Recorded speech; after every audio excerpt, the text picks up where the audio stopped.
नमस्कार दोस्तों, आप देख रहे हैं द हिंद 24 न्यूज। महाकुंभ 2025 में आज दिनांक 14/1/2025 को मकर संक्रांति प्रथम अमृत स्नान त्रिवेणी संगम सहित सभी स्नान घाटों पर करोड़ों श्रद्धालुओं ने आस्था व श्रद्धा की डुबकी लगाई। प्रातःकाल से ही बड़े उत्साह के साथ श्रद्धालुओं का स्नान प्रारंभ हो गया था, जो कि देर रात तक अनवरत चलता रहा। अमृत स्नान पर्व पर 13 अखाड़ों के साधु संत महात्माओं व नागा साधुओं ने पारंपरिक एवं विशिष्ट वेशभूषा में अपने अखाड़ों के साथ संगम स्नान घाट पर बारी बारी अद्वितीय अमृत स्नान किया। प्रथम अमृत स्नान के दौरान नागा साधुओं व अन्य साधु संत महात्माओं की स्नान यात्रा श्रद्धालुओं के लिए आकर्षण का केंद्र रही। महाकुंभ मेला क्षेत्र में पुलिस व मेला प्रशासन के द्वारा हेलीकॉप्टर के माध्यम से साधु संत महात्माओं और नागा साधुओं एवं श्रद्धालुओं स्नानार्थियों कल्पवासियों पर पुष्प वर्षा की गई। श्रद्धालुओं स्नानार्थियों के सुगम आवागमन व सुरक्षित स्नान संपन्न कराने हेतु व्यापक पुलिस प्रबंध किए गए हैं। महाकुंभ मेला क्षेत्र के विभिन्न महत्वपूर्ण स्थानिक पुलिस, यातायात पुलिस, घुड़सवार पुलिस, महिला पुलिसकर्मी, अग्निशमन दल, पीएसी के जवान, ATS, NSG commando, STF, UP 112 अर्ध सैनिक बल, बम निरोधक दस्ता की टीमें व्यवस्थापित की गई एवं महाकुंभ मेला सीसीटीवी कैमरों के माध्यम से सतत निगरानी की जा रही है। मेला क्षेत्र के समस्त स्नान घाटों पर मोटर चालित बोट तथा प्रशिक्षित गोताखोरों के साथ डीप डाइवर तैनात कर स्नानार्थियों की सुरक्षा हेतु कड़े प्रबंध किए गए हैं। सुरक्षा के दृष्टिगत घाटों पर तैनात जल पुलिस, एसडीआरएफ, एनडी व फ्लड कंपनी के जवानों द्वारा सभी स्नान घाटों पर सतर्कता बरती जा रही है। एनाकोंडा बोट और पुलिस बल द्वारा महाकुंभ मेला क्षेत्र में आए हुए समस्त श्रद्धालुओं से पब्लिक एड्रेस सिस्टम के माध्यम से भी अनुरोध किया जाता रहा है कि मेला में आने जाने वाले निर्धारित मार्गों का उपयोग करें। लावारिस पड़ी वस्तुओं को हाथ न लगाए, सकुशल स्नान करके अपने गंतव्य को वापस जाएं। मेला क्षेत्र में स्नान करने आए हुए साधु संत महात्माओं व स्नानार्थियों श्रद्धालुओं से पुलिस के उच्चाधिकारियों के द्वारा कुशल क्षेम लिया गया। दिव्य भव्य और डिजिटल महाकुंभ की परिकल्पना को ফিরে যেতে চান আজকে সন্ধ্যা 7টার সময় যেখানে আপনারা থাকছেন সেখানেই সন্ধ্যা 7টায় বাস থাকবে। যদি যারা যেতে চান তারা আজকেই চলে যেতে পারবেন। সব ব্যবস্থা আমাদের সরকার এবং প্রশাসনের তরফ থেকে করা হবে এবং যারা আগামীকাল যেতে চান তাদেরও ব্যবস্থা আমাদের প্রশাসনের তরফ থেকে হবে।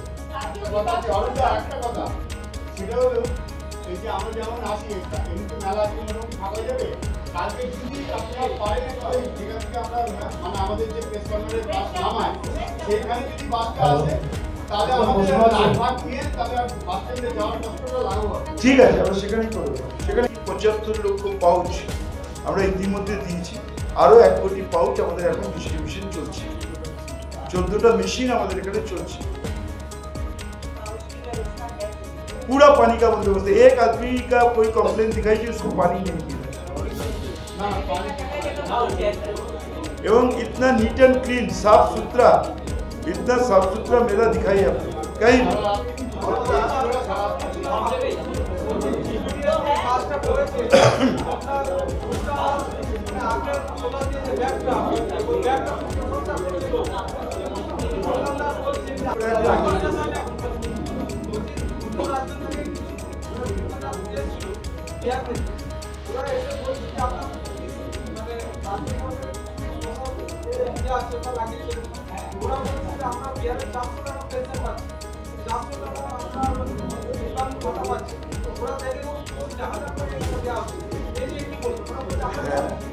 আমি কিছু বলবো না, পুরোটাই তো মমতা ব্যানার্জিকে কপি।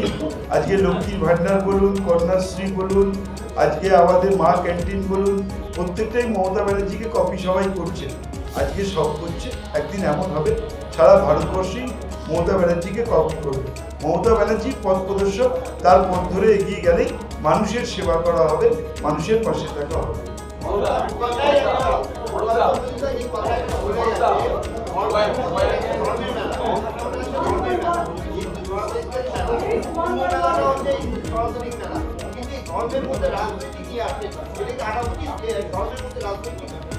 আপনার কি এখানে একজন সাংবাদিক হিসেবে আপনারা এতজন আছেন?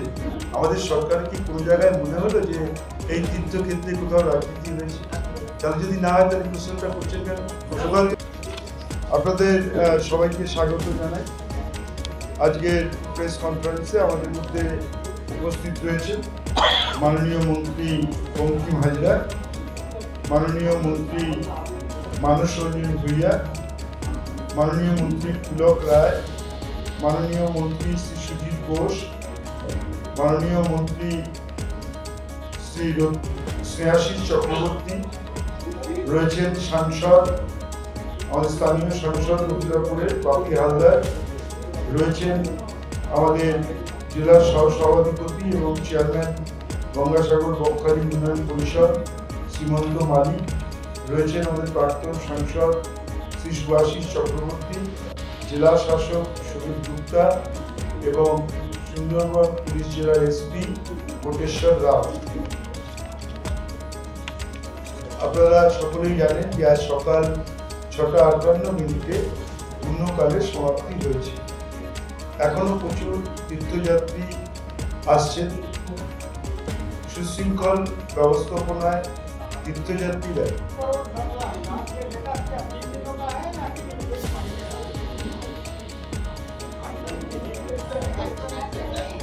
एक तारीख से आज 15 तारीख है, 15 तारीख तक। সুকান্ত মজুমদার তার একটা স্টেটমেন্ট এসেছে এবং তিনি বলছেন যে রাজ্য সরকার বারবার এই মেলাকে ঘোষণা করতে যাচ্ছে জাতীয় মেলা, কিন্তু আপনাদের সেই পরিকাঠামো নেই আর আপনারা কেন্দ্রীয় সরকারের সাথে কোনো যোগাযোগই করছেন না। কেন্দ্রীয় সরকার হস্তক্ষেপ করবে, প্রয়োজন হলে সুকান্ত মজুমদার থাকতে নেই বৈঠকে। ওনাকে বলুন না, তুমি তো কেন্দ্রের মন্ত্রী, ওনাকে বলুন না প্রধানমন্ত্রীর দপ্তরের সঙ্গে যোগাযোগ করতে। ওনার তো অনেক সহজ। কতবার মাননীয় মুখ্যমন্ত্রী চিঠি লিখেছেন, বলেছেন, আবেদন করেছেন। আর কত কথা শুনলে মনে হচ্ছে উনি তো পশ্চিমবঙ্গের বাসিন্দাই নন। কবে ওনারা ক্ষমতায় আসবেন যা দিবা স্বপ্ন, আগামী 100 বছরেও কোনোদিনও ক্ষমতায় আসবেন না। তারপরে বলছেন যোগাযোগ করেননি, ওনাকে খেয়াল রাখতে বলুন। অ্যাকচুয়ালি উনি আমার মনে হয় সবকিছু এই মেম্বারশিপের চক করে না, অন্যগুলো খেয়াল রাখতে পারছেন।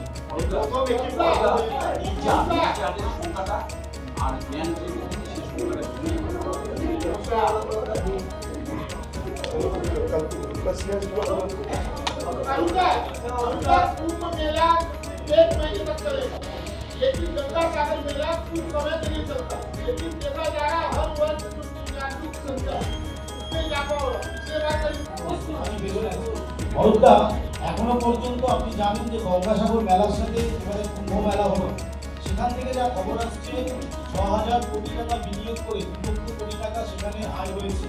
এখানে বিরোধীরা প্রশ্ন তুলছে গঙ্গাসাগর মেলায় বিনিয়োগ কত এবং গঙ্গাসাগর মেলায় আয় কত। বিরোধীরা বলছে এখানে শুধুমাত্র আপনারা শুধু ব্যয় করছেন কিন্তু আয়ের কোনো জায়গা নেই, কর্মসংস্থান নেই। এখন বিরোধী তরফে গঙ্গাসাগর মেলাটি করা হচ্ছে, সরকারের কতগুলো সমাজসেবামূলক কাজের একটা দিন থাকে, তার জন্যই গভর্নমেন্টে সোশ্যাল সেক্টর থাকে, যারা করে সব কিছুতে ইনকাম করতে হবে এটা কোন জায়গায় কোনো কথা বলে নেই। আমার মনে হয় বিরোধীরা কোনো কিছু পারছেন না। তারা চেষ্টা করেছিলেন যাতে গঙ্গাসাগর মেলা সঠিকভাবে আমরা করতে না পারি। আমাদের মুখ্যমন্ত্রী সারাক্ষণ মনিটরিং করেছেন।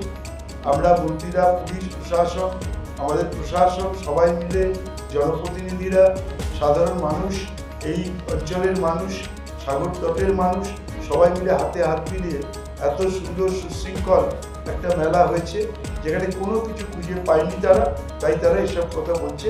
সব প্রশ্নের উত্তর দেওয়ার প্রয়োজন আছে বলে আমরা মনে করি না। বলছে এখানে ধর্ম আর কর্ম, ধর্ম হচ্ছে কর্ম কোথায়, কিন্তু এখানে প্রয়াগরাজে ধর্ম এবং কর্ম উভয় হচ্ছে।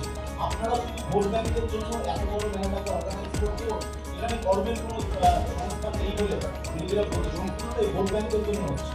23 মেট্রিক টন সাগর মেলায় বিপুল আবর্জনা রাশিকে 3টি প্লাস্টিক ওয়েস্ট ম্যানেজমেন্ট ইউনিটের মাধ্যমে বিনষ্ট করে তটভূমির পরিবেশকে পুনরুদ্ধার করা হয়েছে।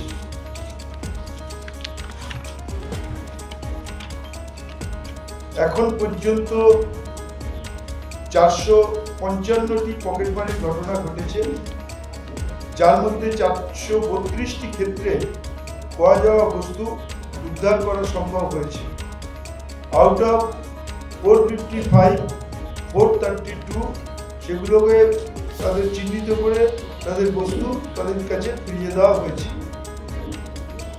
এখন পর্যন্ত 8,995 জনকে বিভিন্ন অপরাধমূলক জড়িত কারণে গ্রেপ্তার করা হয়েছে। 895 জন, 895। এখন পর্যন্ত 6,632 জন আগত তীর্থযাত্রী তাদের আত্মীয় থেকে বিচ্ছিন্ন হয়ে পড়েছিলেন। পুলিশ, প্রশাসন ও স্বেচ্ছাসেবী সংগঠনের তৎপরতায় 6,627 জনকে তাদের পরিবারের কাছে ফিরিয়ে দেওয়া হয়েছে। আউট অফ 6,632 মানে 6,632 জন ছিলেন বিচ্ছিন্ন হয়েছিলেন, 6,627 জনকে ফিরিয়ে দেওয়া হয়েছে।